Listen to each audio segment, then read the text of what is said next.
A large number of highly radioactive isotopes released by the destruction of the Fukushima Daiichi nuclear power plant grossly contaminated the Japanese mainland. Most of these radionuclides had short half-lives, which meant they would essentially disappear in a matter of days or months. For many of those who were exposed to them, there will be major health consequences. However, there are some radioactive elements that will not rapidly disappear, and it is these long-lived radionuclides that will remain to negatively affect the health of all complex life forms that are exposed to them. Chief among them is Cesium-137, which has taken on special significance because it's proven to be the most abundant of the long-lived radionuclides that has remained in the environment following the nuclear disasters of Chernobyl and Fukushima. It has a 30-year radioactive half-life, which is why it persists in the environment.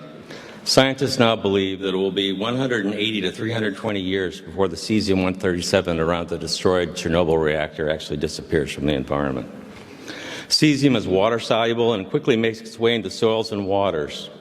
It is the same atomic family as potassium, and it mimics it, acting as a macronutrient. It quickly becomes ubiquitous in contaminated ecosystems. It is distributed by the catastrophic accidents at nuclear power plants because large quantities of volatile radioactive cesium build up inside the fuel rods of nuclear reactors. Thus, any accident at a nuclear reactor that causes the fuel rods to rupture, melt, or burn will cause the release of radioactive cesium gas. Long-lived radionuclides, such as Cesium-137, are something new to us as a species.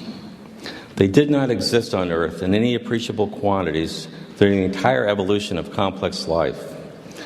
Although they are invisible to our senses, they are millions of times more poisonous than most of the common poisons we are familiar with.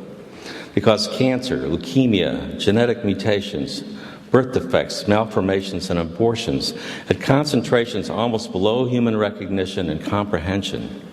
They are lethal at the atomic or molecular level. They emit radiation, invisible forms of matter and energy that we might compare to fire, because radiation burns and destroys human tissue. But unlike the fire of fossil fuels, the nuclear fire that issues forth from radioactive elements cannot be extinguished. It is not a fire that can be scattered or suffocated because it burns at the atomic level. It comes from the disintegration of single atoms. Thus, radioactivity is a term which indicates how many radioactive atoms are disintegrating in a time period. We measure the intensity of radioactivity by the rate of disintegrations and the energy they produce. 1 becquerel is equal to 1 atomic disintegration per second. 1 curie is defined as that amount of any radioactive material that will decay at a rate of 37 billion disintegrations per second. So 1 curie equals 37 billion becquerels. Sometimes these man-made radionuclides are compared to naturally occurring radionuclides, such as potassium-40, which is always found in bananas and other fruits. However, this is a false comparison, since naturally occurring radioactive elements are very weakly radioactive. In the charts from the labs that are in green up there, the radioactivity is described as a specific activity. Note that potassium-40 has a specific activity of 71 10-millionths of a curie per gram. Compare that to the 88 curies per gram for Cesium-137. It's like comparing a stick of dynamite to an atomic bomb. Highly radioactive fission products such as Cesium-137 and Strontium-90 emit 10 to 20 million times more radiation per unit volume than does potassium-40. So which one of these would you rather have in your bananas? It is, in fact, the amount of Cesium-137 deposited per square kilometer of land that defines the degree to which an area is classified as being too radioactive to work or live. One may get an idea of the extreme toxicity of Cesium-137 by considering how little of it is required to make a large area of land uninhabitable. The lands that were grossly contaminated by the destruction of the Chernobyl nuclear power plant are classified by the number of curies of radiation per square kilometer. There were 3,840 square miles of land contaminated with 15 to 40 curies of radiation per square kilometer. These lands are considered strict radiation dose control zones. The 1,100 square mile uninhabitable exclusion zone that surrounds the destroyed Chernobyl reactor has greater than 40 curies of radioactivity per square kilometer. For those more familiar with square miles, that would be 104 curies per square mile. Consider again that 1 gram of cesium-137 has 88 curies of radioactivity. Thus, as little as 1/3 of a gram of cesium-137 made into microparticles, distributed as a smoke or gas over an area of 1 square kilometer will make that square kilometer uninhabitable. Less than 2 grams of cesium-137, a piece smaller than an American dime, if made into microparticles and evenly distributed over as a radioactive gas over an area of 1 square mile, will turn that square mile into an uninhabitable radioactive exclusion zone. Central Park in New York City can be made uninhabitable by 2 grams of microparticles of cesium-137. Hard to believe, isn't it? Remember, these nuclear poisons are lethal at the atomic level. There are as many atoms in 1 gram of cesium-137 as there are grains of sand on all the beaches of the world. That's 10 to 21 atoms, 10 to the 21st power. 1,480 trillion of them, which is 10 to the 12th power, are disintegrating every second, releasing invisible nuclear energy. So this works out to about 1.5 million disintegrations per square meter. You can see how this works then. I included an extra slide just to note the immense inventories of cesium-137, 150 million curies that are located in the nearby spent fuel pool at Indian Point Nuclear Power Plant, which is about 40 miles from here by road, and less than that as the radioactive cloud flies. Many of the 104 U.S. commercial nuclear reactors and power plants have more than 100 million curies of cesium-137 in their spent fuel pools. This is many times more than the spent pools at Fukushima. So now that we have some idea of the extreme toxicity of cesium-137, let's look at the extent of the contamination of the Japanese mainland. It's now known that the reactors 1, 2, and 3 at Fukushima Daiichi all melted down and melted through the seal reactor vessels within a few days following the earthquake and tsunami of March 11, 2011. This was not made public by either TEPCO or the Japanese government for 2 months. The greatest amounts of highly radioactive gases were released shortly after the meltdowns, and 80% of this gas released by the reactor is believed to have traveled away from Japan over the Pacific. However, the remaining 20% was dispersed over the Japanese mainland. On March 11th, the U.S. National Nuclear Security Administration offered the use of its NA-42 aerial measuring system to the Japanese and U.S. governments.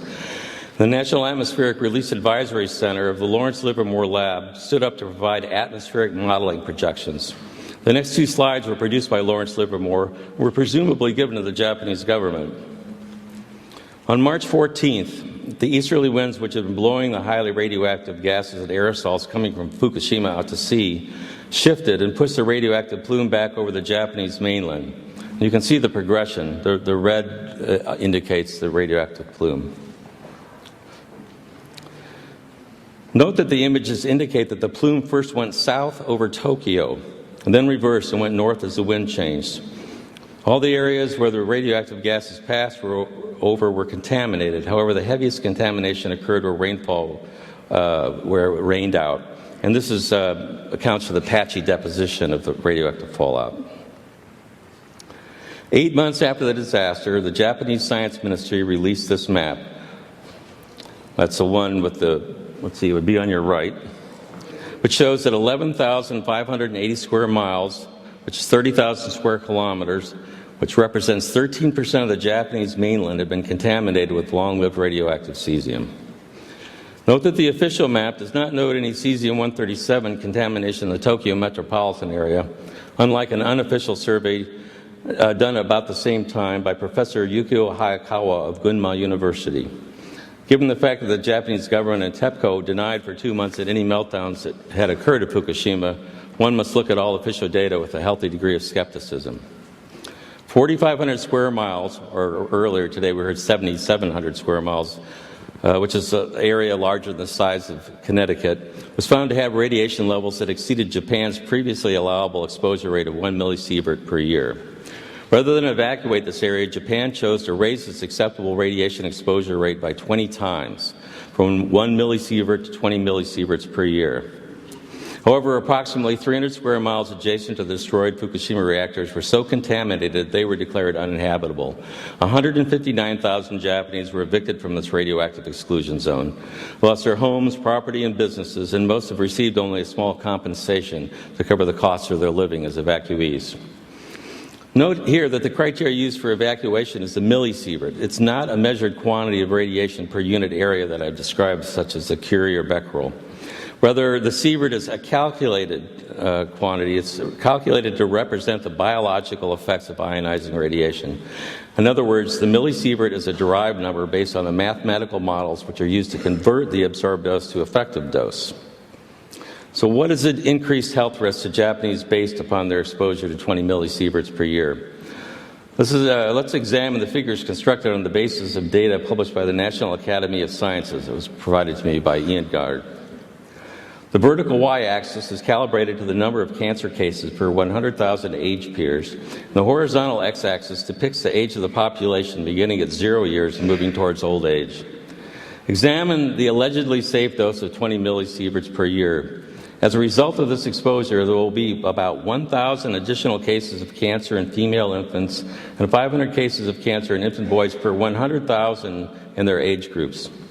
There will be an additional 100 cases of cancer in 30-year-old males in their age groups. Now, notice that children, especially girls, are at most risk from radiation-induced cancer.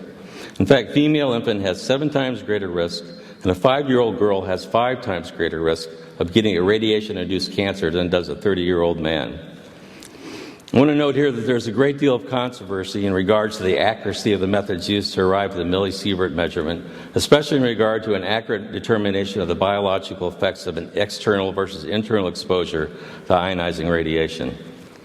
That is, the effects of an exposure to a source of ionizing radiation that is external to the body versus an exposure that comes from the ingestion of radionuclides that provide a chronic, long-term internal exposure to living cells, which are adjacent to the radioactive atoms or particles.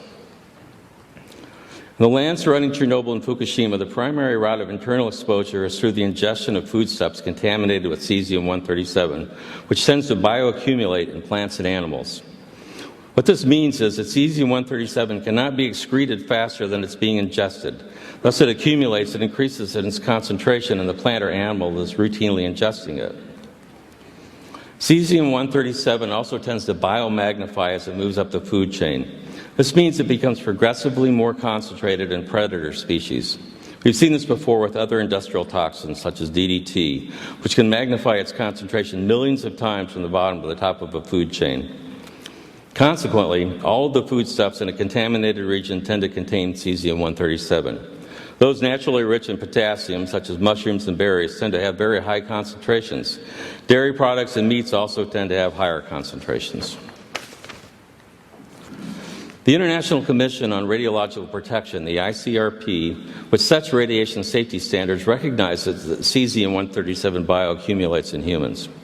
This ICRP figure compares a single ingestion of 1,000 becquerels of cesium-137, a one-time exposure, the daily ingestion of 10 becquerels. On the single exposure, notice that half the cesium-137 is gone from the body in 110 days. That's considered the biological half-life. Note also that with a routine daily ingestion of 10 becquerels of cesium-137, the total radioactivity within the body continues to rise until after about 500 days there are more than 1,400 becquerels of radioactivity measured in the body. Becquerels can be counted in living persons because cesium-137, the decay of cesium-137 emits gamma radiation which passes through the body and can be measured by a whole body counter. So they have a chair that kids can sit in, or anyone, and they can calculate the amount of becquerels per kilogram of body weight. So in a 70-kilogram adult, based on this, the total body activity of 1,400 becquerels would correspond to 20 becquerels per kilogram of body weight. And a 20-kilogram child would be 70 becquerels per kilogram of body weight. The ICRP document does not specify the average age or weight of those examined in the study. However, the safety standards that have been set by the nuclear industry do not consider this level of chronic exposure to so-called low-dose radiation to be a significant danger to human health. The ICRP states in this document that a whole body activity of 1,400 becquerels is equivalent to an exposure 1/10 of millisievert per year. In other words, the radiation models used by radiation biologists to convert this level of internal absorbed dose to effective dose do not predict serious health risks from such exposures. In fact, they stated it's safe to have 10 times this exposure level. There is, however, strong evidence that the ingestion of these levels of so-called low-dose radiation are, in fact, particularly injurious to children. Research done by Dr. Yuri Baniszewski and his colleagues and students in Belarus during the period 1991 through 1999 correlated whole-body radiation levels of 10 to 30 becquerels per kilogram of whole body weight with abnormal heart rhythms and levels of 50 becquerels per kilogram of body weight with irreversible damage to the tissues of the heart and other vital organs. One of the key discoveries made by Baniszewski was that Cesium-137 bioconcentrates into endocrine and heart tissues, as well as the pancreas, kidneys, and intestines. This goes completely against one of the primary assumptions used by the ICRP to calculate effective dose as measured by millisieverts, that Cesium-137 is uniformly distributed in human tissues. Let me restate that the current ICRP methodology is to assume that the absorbed dose is uniformly distributed in human tissues. This is, in fact, not the case. This table, taken from Baniszewski's chronic Cesium-137 incorporation in children's organs, compares the radioactivity measured in 13 organs of 6 infants. Very high specific activity, that is, levels of radioactivity, often 10 times higher than in other organs and tissues, were found in the pancreas, thyroid, adrenal glands, heart, and intestinal walls. Baniszewski summarized his 9 years of research in the study entitled Radioactive Cesium in the Heart. With the help of friends, I've just finished editing a new Russian-English translation of this work. It was never previously translated, in large part because shortly after Dr. Baniszewski presented it to the Parliament and the President of Belarus, he was summarily arrested and imprisoned. Government agents entered the medical institute which he directed and destroyed his archived slides and samples. After he was released from prison, he was held under house arrest. It was during this time that he actually wrote the study. He did so in an attempt to preserve his research, knowing that he was about to be in prison again for a very long time.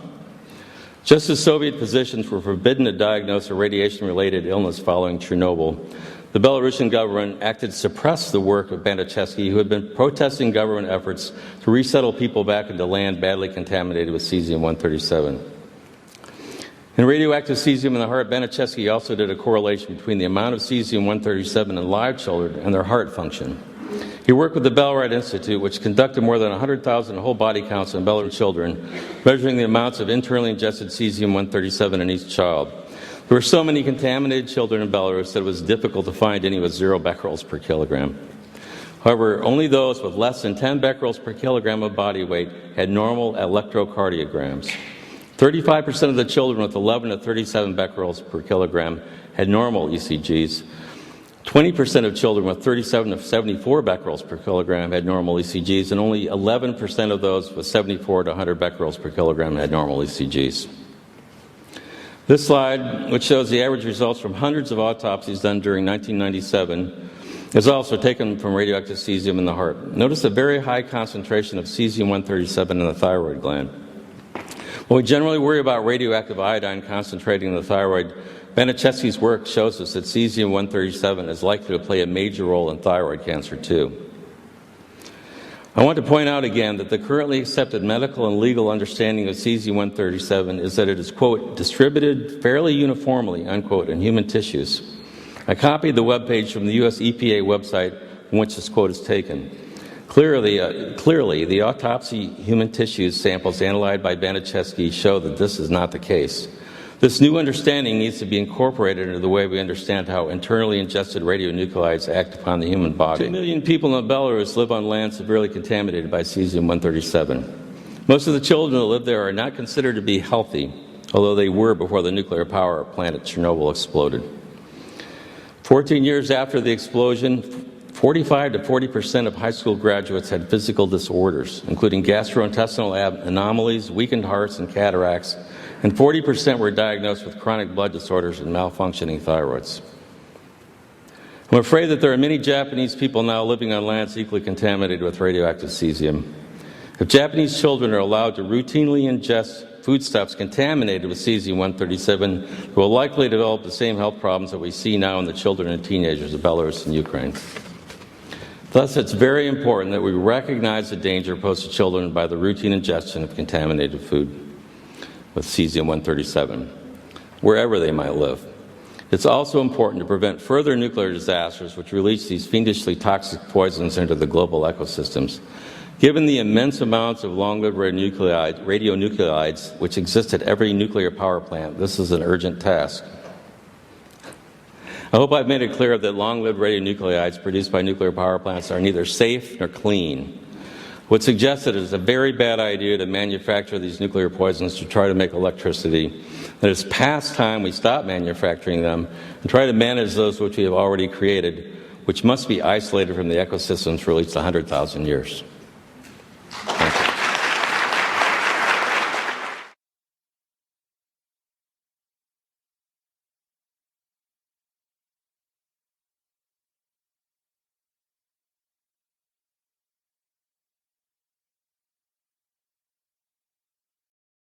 We need to get subscribed and get this unity stronger and beat YouTube at their own game. Okay, that's what this is about.